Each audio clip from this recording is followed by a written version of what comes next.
Exclusive.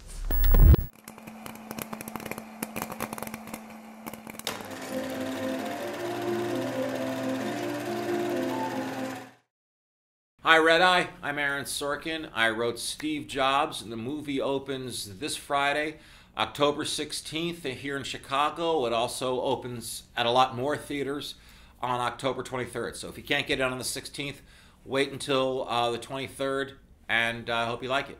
Everyone at one point in their life has come up with a crackpot idea, wanted to invent something, or has there, when you think at any time in your life, can you think of something that came to mind and be like, man, if I had the help or the resources or whatever, I'd love to invent this? Yeah, I'd like to invent an invisible suit, but I'm waiting for technology to catch up to me. But I had an app idea. It's based off the same theory that's behind Pandora, right? Pandora can recognize your taste in music, and then it's going to give you that kind of music. Say you email with your girlfriend a lot, okay? But there's one trigger where you always get into a fight with that girlfriend. This is an app that would be able to recognize, begin to recognize how you guys communicate. And if you say something that the app thinks is going to be a trigger, it'll warn you. Like, do you really want to mention this ex-girlfriend in the email? I don't think you should do it. That's brilliant. Yeah, or you're misspelling a lot of words. Are you drunk right now? Do you want to... That kind of thing. What would an invisible suit be? It would be a suit that makes you invisible. Oh, I was going to say, no, if you put it on and they can't see the suit, so you're just naked? It makes you invisible. What excites you more, a great use of words or a great idea? To me, an idea really only becomes great in its execution. Like, there's no such thing as a bad idea or a great idea. You have to execute them well. So, great use of words aside, there are ideas that are a good start, but there's no such thing if somebody comes up with an idea, it shouldn't be dismissed as boring or a bad idea. If it's executed really well, then it can be good. A soap opera executed well can be great. There's a great line in the movie when Steve says something to the effect of, God sent his only son out on a suicide mission, but they like him because he made trees. In other words, okay, I may be a little bit rough around the edges, but I'm making these great devices and machines, so maybe you can cut me a break. Well, what does it say about people, though, that it seems like when there's someone who can do something good for them, do you feel like, because people, I think by now, after a bunch of articles and movies and stuff, people are aware of the aspects of Steve Jobs that maybe weren't as nice. There's certainly a lot of public figures that are not the best people off screen. What does it say about people that is it that we're forgiving, or that we don't care if an artist is imperfect as long as they provide us with an album, a movie, a device that we like? Well, first of all, nobody's perfect. I think it depends. I think that a public figure, an elected official, if they're cheating on their husband, if they're cheating on their wife, it shouldn't be that big a deal to us unless we're talking about hypocrisy. Unless they're somebody who's talking about the sanctity of marriage and yet they're cheating on their wife, which is all usually the time. The case. Yeah. I think that with Steve Jobs, it shouldn't matter to us, his relationship with his daughter, his relationship with his friends. That's the business of his daughter and his friends, and if you want to buy the products, that's fine. You've called this project, a different animal from The Social Network. Certainly there are similarities. I read back the interview I did with you when you were here for that film, and you talked about your interest in Zuckerberg being about that story touching on friendship and loyalty, betrayal, class, jealousy, power. Certainly all those things are here too. Why did this approach, the kind of 3-act, more theatrical structure, seem more appropriate here than Social Network? And do you think, had you not done that film, you still would have taken this approach with this?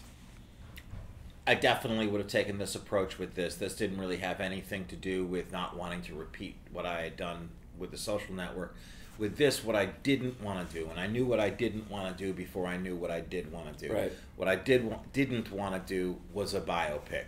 That cradle to grave structure where you land on the protagonist's greatest hits along the way wasn't something that interested me. It wasn't something I thought I could do well. It wasn't something that I thought could be particularly dramatic. What made you feel like that was the expectation when you hadn't taken that approach with the other films you've written about real people? It's what most...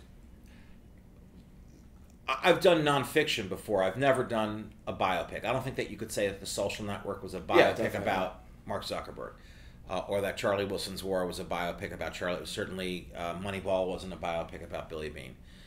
But in this case, I think that what people were expecting was you start with a shot of a little boy and his father, and they're looking into the window of an electronics store, and then Steve meets Woz, and they start the company in the garage, and again, like I said, the greatest hits. Even now, there are people who are saying, how could you not do the iPhone? It was the most important product. Well, because the movie's not about products at all. It wouldn't have mattered really if Steve was selling toasters. What this movie is, for anybody who doesn't know, is the entire movie is just 3 scenes. Right. 3 real-time scenes. Real-time means that 40 minutes for a character on screen is the same as 40 minutes for you in the audience.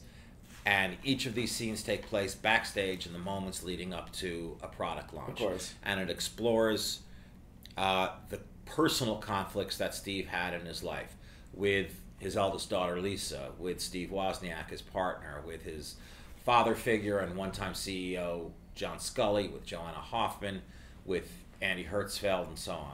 You've talked about, that being nice and being gifted don't have to be mutually exclusive or binary. To what degree do you think the ends justify the means when, like, a ruthless motivator like Steve Jobs gets great work out of someone? And can you think, has there ever been a time where you feel like you pushed someone, and when you look back on that, like, was it a good thing because of what resulted, or was there ever something you learned about that motivational? Steve Jobs and I have 2 different motivational techniques. He would, when I'm in a leadership position, if I'm doing a television series, even on the set of a movie, I try to get the best out of people by just letting them know that I notice their work and I appreciate it. If you're able to go to the props person, and somebody's carrying a clipboard with pieces of paper on it, and it's got notes scrawled and everything. I mean, a character is carrying the clipboard. And you say, what, that clipboard looked great, and all the stuff that was written on it was perfect. Everything that was crossed out, the stuff in the margins, you used 3 different colored pens, it all looked perfect. That props person now feels like they have ownership of the show too, that they're one of the authors, that their work is noticed, and they're, I promise you, going to do the very best you can, the very best that they can, excuse me. Berating them, first of all, it's just kind of not temperamentally who I am, but I also don't think it's likely going to get the best out of them, and it's not going to create the best work environment. I want to come to work someplace where it's nice to come to work, and I think everybody does. But Steve had his own methods, and he would say of my method that it's vanity, that what I really want is for these people to like me, and I'm sacrificing the quality of the work for that. I think he's mistaken, but he's also pretty successful. How curious are you about what he would think of this movie? What do you think he would think? Well, it's one of those hypotheticals that's a little nutty. I think that if the movie were about somebody else, that in other words, if he didn't have a personal stake in it and was able to look at it objectively, I think he might like it. I think that it's streamlined. I think that it's kind of got clean lines the way he liked. We're definitely thinking different. It's something new. Yeah, that's probably what I really appreciate about so it. you might appreciate that. Who do you think treated, based on the research you did, the conversations you had with people, who do you think treated people better between Steve Jobs and Mark Zuckerberg? Oh, gee. That's an interesting question. They're both so different. I mean, Mark Zuckerberg, generally speaking, is or was. I mean, the Mark Zuckerberg I was writing about mostly was 19. I was also writing about him when he was 25, but mostly was 19, and he was just awkward, shy with people. He wasn't so much treating them bad as couldn't quite look you in the eye and liked to use as few words as he could. Not the case with Steve, who would be happy to call you a bozo if he felt that you weren't up to snuff.